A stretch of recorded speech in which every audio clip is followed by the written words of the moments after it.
भाग्य को कोसने वाले लोग इस कहानी को जरूर सुने। एक बार एक इंसान अपनी जिंदगी से बहुत परेशान था। वह हर समय अपने आप को कोसता रहता था कि क्या जिंदगी मिली है मुझे, क्या जीवन है, हर परेशानी मेरे साथ ही है, हर दुख मुझे ही आकर घरता है, हर झंझट मेरे ही सर पड़ती है। एक दिन इसी तरह अपने आप को बैठा हुआ कोस रहा था कि क्या नसीब है मेरा, क्या किस्मत है मेरी, क्या जिंदगी है मेरी कि तभी अचानक एक बाज अपने शिकार को पंजों में दबाए हुए एक पेड़ पर आकर बैठ जाता है और वहीं पर अपने उस शिकार को खाने लग जाता है। ये परेशान आदमी जब उस बाज को देखता है, लेकिन अगर फिर भी तू चाहता है कि हम तुझे बाज बना दे तो हम तुझे बाज बना देंगे, लेकिन अगर एक बार हमने तुझे बाज बना दिया तो फिर हम तुझे बाज से इंसान दोबारा नहीं बनाएंगे। तो यह आदमी तुरंत जवाब देता है कि मैंने अच्छी तरह से सोच लिया है कि मुझे बाज ही बनना है, और एक बार बाज बनने के बाद मैं दोबारा कभी नहीं कहूँगा कि मुझे इंसान बनना है। तभी ऊपर से आवाज आती है कि जैसे तुम्हारी इच्छा, और वह इंसान बाज बन जाता है। बाज बनते ही वह इंसान खुली हवाओं में उड़ने लगता है, कभी उड़ता हुआ इधर चला जाता है, कभी उड़ता हुआ उधर चला जाता है और सोचता है क्या मजे की जिंदगी है। असल जिंदगी तो यही है, ना कोई चिंता, ना कोई परेशानी, ना कोई डर। वह सारा दिन ऊंचे आसमान में उड़ता रहता है, 2-3 मिनट पंख मारता है, उसके बाद पंख मारना बंद कर देता है और लंबे समय तक हवाओं में तैरता रहता है। इसी तरह हवाओं में तैरते हुए शाम का समय नजदीक आ जाता है तो वह सोचता है कि मेरे पास रहने का एक ठिकाना भी होना चाहिए, मेरा अपना एक घर होना चाहिए जहां मैं रात में आराम कर सकूं। तो ये सोचकर वह छोटी छोटी लकड़ियां इकट्ठा करने लग जाता है और एक ऊंचे पेड़ पर अपना घोंसला बनाने लग जाता है। एक एक लकड़ियां इकट्ठा करके वह अपने लिए एक सुंदर सा घोंसला तैयार कर लेता है और रात में उसी में सो जाता है और सोचता है सुबह उठकर शिकार भी करूंगा और सुबह उठकर फिर से मौज मस्ती भी करेंगे, खुली हवाओं में उड़ेंगे। सुबह होते ही वह शिकार की तलाश में निकल पड़ता है, हवाओं में उड़ता रहता है, ऊपर से जाकर देखता है कि कहीं जमीन में मुझे कोई शिकार नजर आए तो मैं तुरंत जाकर उसे दबोच लूं और वहीं पर खा लूं, लेकिन उसे कोई शिकार नजर नहीं आता। काफी समय बीत जाता है, वह लगातार ऊंचाई से शिकार को ढूंढता रहता है लेकिन उसे कोई शिकार नहीं मिलता। तो कहने लगता है कि क्या जिंदगी है इसकी, क्या जीवन जी रहा है मजे का, ना इसे खाने की चिंता, ना पीने की, ना पहनने की और ना ही परिवार की शिकार करता है और मस्त खुली हवाओं में कभी इधर घूमता है कभी उधर घूमता है, सारे दिन आसमान में उड़ता रहता है। असल जिंदगी तो यही है, जीवन तो ये जी रहा है। और फिर वो आसमान की तरफ देखकर जोर जोर से चिल्लाता है कि काश मैं भी एक बाज होता तो मुझे भी कोई दुख ना होता, मुझे भी कोई परेशानी ना होती, काश मैं भी एक बाज होता। जब वह 2 से 3 बार जोर जोर से चिल्लाता है कि काश मैं भी एक बाज होता तो मुझे भी कोई दुख ना होता, मुझे भी कोई परेशानी ना होती, तो अचानक आसमान में बिजली कड़कने लग जाती है और आसमान से आवाज आती है कि ए इंसान, क्या ये हमने सच सुना कि तू हमारी दी हुई जिंदगी से परेशान है और तू एक बाज बनना चाहता है। तो इस आकाशवाणी को सुनकर यह इंसान हैरान रह जाता है और आसमान की तरफ देखकर कहता है कि हाँ, मैं सच में अपनी इस जिंदगी से बहुत परेशान हूँ, क्योंकि हर परेशानी मेरे साथ ही है, हर दुख मुझे ही है, हर तकलीफ मेरे ही साथ है। तो आसमान से फिर आवाज आती है कि ए इंसान, एक बार फिर सोच ले, हमने तुझे बड़ी प्यारी जिंदगी दी है, लेकिन अगर फिर भी तू चाहता है कि हम तुझे बाज बना दे तो हम तुझे बाज बना देंगे,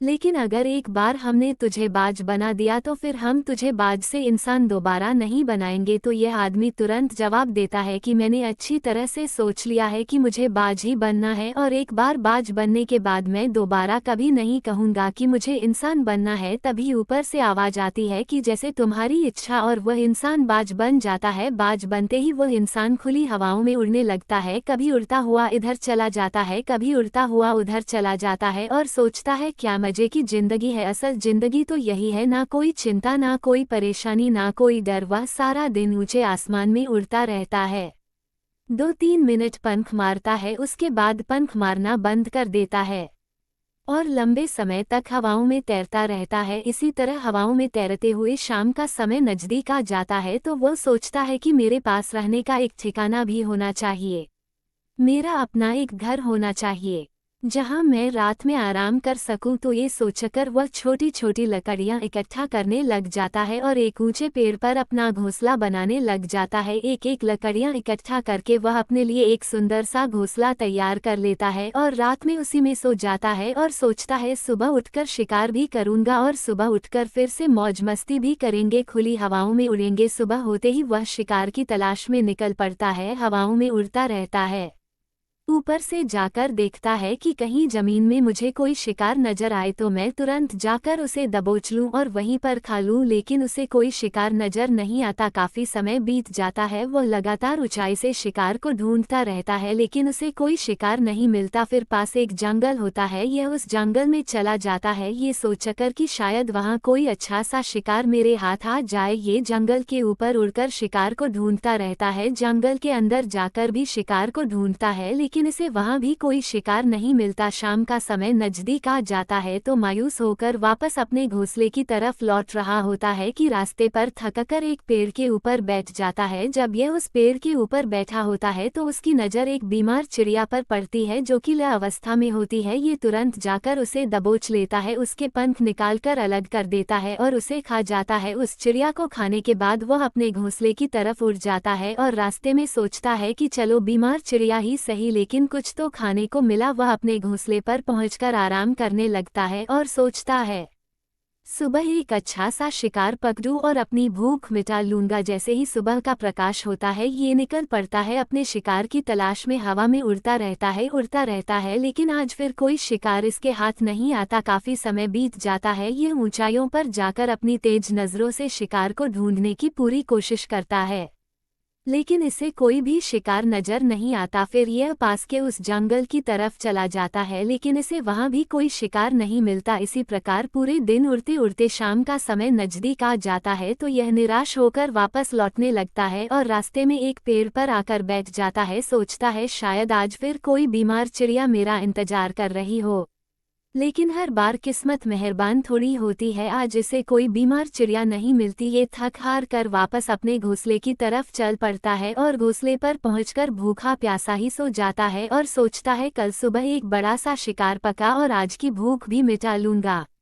रात को अपने घोंसले में सोया होता है, गहरी नींद में होता है कि तभी एक भयानक तूफान आता है। इस तूफान की हवा इतनी तेज होती है कि इसके घोंसले को उड़ाकर एक जगह फेंके और वह कहीं दूर दूसरी जगह फेंकते हैं तो ये जहां पर गिरता है वहां नीचे एक नोकदरा लकड़ी पड़ी होती है जो इसके पंजे में गड़ जाती है और इसे बुरी तरह घायल कर देती है। तूफान के रुकने के बाद बारिश शुरू हो जाती है, तेज बारिश होती रहती है पर यह किसी तरह से पेड़ों के नीचे छुपकर बैठा रहता है। बड़ी मुश्किल से इसकी रात कटती है। जब सुबह होती है तो बारिश रुक जाती है, बारिश के रुकते ही चारों तरफ खुशियां छा जाती हैं, चारों तरफ हरियाली छा जाती है, नदियां और झरने तेजी से बहने लगते हैं, सब कुछ फिर पहले के जैसा हो जाता है। लेकिन ये बाज अब पहले के जैसा नहीं रहा, इसका पांव बुरी तरह घायल हो चुका है। इसके पंजे में जो लकड़ी लगी थी उसकी वजह से इसका पंजा बुरी तरह छत हो गया है। और मैं आपको बता दूं कि बाज का जो पंजा होता है वो उसके शिकार को पकड़ने के लिए सबसे जरूरी होता है, क्योंकि बाज अपने पंजों से ही अपने शिकार को पकड़ता है, दबोच होता है और फिर अपनी चोंच के माध्यम से नोच नोच कर खाता है। लेकिन अब इस बाज का पंजा बुरी तरह से घायल हो चुका था और वह पिछले 2 दिनों से भूखा भी था। ये शिकार की खोज में थोड़ा सा उड़ता है कि शायद फिर कहीं कोई बीमार चिड़िया इसे मिल जाए, लेकिन कहाँ बार बार कोई बीमार चिड़िया मिलने वाली थी। वह कुछ देर तक उड़ता है लेकिन फिर भूख और दर्द के मारे थककर एक पेड़ पर आकर बैठ जाता है। वह पेड़ पर आकर बैठ तो जाता है लेकिन उसे पता नहीं था कि यहाँ एक और मुसीबत उसका इंतजार कर रही है, और वह मुसीबत ये थी कि 8-10 कौओं का एक झुंड मिलकर इसे परेशान करने लग जाते हैं, इसके ऊपर आकर इसके घाव में चोंच मारने लग जाते हैं। उन्हें भी पता चल जाता है कि यह बाज घायल है और भूख की वजह से कमजोर भी है। ये बाज उनसे बचने के लिए थोड़ा सा उड़ता है और फिर जाकर बैठ जाता है, उनसे पीछा छुड़ाने का प्रयास करता है, लेकिन वह फिर इसके पीछे आ जाते हैं तो ये फिर उड़कर थोड़ी दूर चला जाता है, लेकिन वह इसका पीछा नहीं छोड़ते और बार बार इसके पास आकर इसे परेशान करते हैं। कौवे अक्सर बाज के साथ ऐसा करते हैं, लेकिन फिर बाज भी उनके साथ एक खेल खेलता है। जब कौओं का झुंड बाज को परेशान करता है और उनका पीछा नहीं छोड़ता तो बाज हवा में सीधी उड़ान भरने लग जाता है। वह तेजी से सीधा ऊपर की ओर उड़ने लग जाता है। कौवे भी उसके पीछे उड़ते हैं, लेकिन कुछ देर तक उड़ने के बाद कौवे ऐसी ऊंचाई पर पहुंच जाते हैं जहां पर उन्हें ठीक से ऑक्सीजन मिलनी बंद हो जाती है। उनका दम घुटने लग जाता है, उनकी सांस रुकने लग जाती है, तो फिर वह वहां से ऊपर नहीं जा पाते। पर क्योंकि बाज तो बादलों से भी ऊपर उड़ सकता है, इसलिए वह तो ऊपर चला जाता है। लेकिन कौवे वहां से ऊपर नहीं जा पाते और वो नीचे आने लगते हैं। तो इस तरीके से बाज उनसे अपना पीछा छुड़ा लेता है। लेकिन ऐसा करने के लिए, इतनी ऊंची उड़ान भरने के लिए इस बाज के पास उतनी ताकत नहीं थी, क्योंकि यह भूखा भी था और घायल भी था। तो यह उड़ता और थोड़ी सी दूर जाकर बैठ जाता और कौवे फिर आकर इसे परेशान करने लग जाते। इसी तरह भूख और घायल हालत में एक दिन गुजर जाता है, दूसरा दिन गुजर जाता है, तीसरा दिन गुजर जाता है, लेकिन इस बाज की हालत में कोई सुधार नहीं हो रहा था। वह बद से बदतर होती जा रही थी। चौथे दिन जब ये बिल्कुल खत्म होने पर आ जाता है, इसके अंदर बिल्कुल ताकत नहीं बचती और इसका शरीर इसका साथ छोड़ने लगता है। तो ये किसी तरीके से उड़कर पास ही इंसानों की एक हॉस्पिटल होती है, उसकी छत पर आकर बैठ जाता है और वहां से आने जाने वाले मरीजों को देखता है और अपने आप से कहता है कि काश आज मैं एक इंसान होता तो ऐसे छोटे मोटे जख्मों का हॉस्पिटल से इलाज करवा लेता, या किसी को बता देता कि मैं भूखा हूँ, परेशान हूँ, मेरे साथ ये परेशानी है। लेकिन आज मैं एक ऐसा बेजुबान परिंदा हूँ जो किसी से कुछ नहीं कह सकता, किसी को अपना दुख नहीं बता सकता, किसी से कोई मदद नहीं मांग सकता। यही बात सोचकर वह उसी छत पे अपना दम तोड़ देता है। वह अपनी जान की कुर्बानी तो दे जाता है, लेकिन साथ ही साथ हमें ये सीख भी दे जाता है कि आपको जैसा बनाया गया है, आप जैसे भी हो उसी में खुश रहो और उसी में बेहतर करने की कोशिश करते रहो, ना कि इस बात से परेशान रहो कि काश में ऐसा होता, काश में वैसा होता, काश में ये बन जाऊं। आपको जैसा भी बनाया गया है, आप उसी में अपना सर्वश्रेष्ठ करने का प्रयास करते रहो। दोस्तों, ये कहानी तो काल्पनिक है, लेकिन हमें जीवन का एक बहुत